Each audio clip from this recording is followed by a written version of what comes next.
Bien, Bruno Marchard, bonjour. Bonjour. Une nouvelle aventure aux côtés des pompiers de l'urgence internationale. Nous expliquer, bien sûr. Absolument.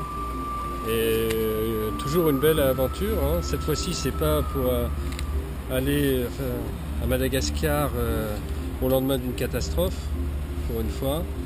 Une fois de plus, là, on fait partir un container avec du matériel médical, avec du matériel pour les pompiers, toujours pour la ville de Majunga.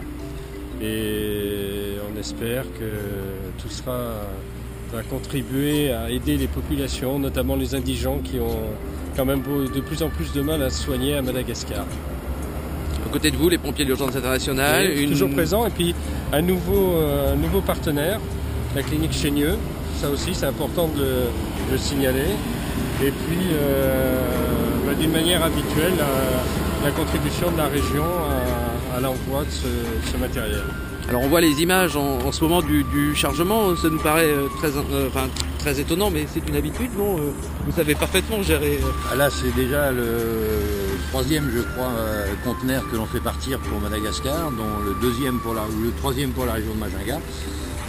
Donc en partenariat avec la société Picotti, là, depuis quelques années.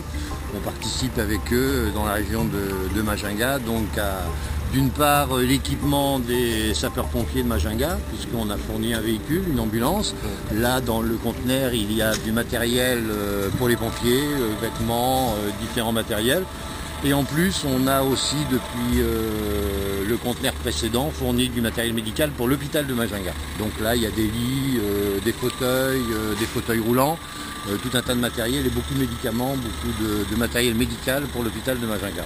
On imagine tous que tout ce matériel est très attendu par rapport à ce que vous disiez. Nous sommes quai numéro 35 à Limoges, arrivé à Madagascar. Je pense que le conteneur sera au port de Tamatave au mois de février. Donc il faut laisser le temps des formalités de dédouanement, hein. Ça c'est assez long, on est dans un pays où l'administratif est assez lourd.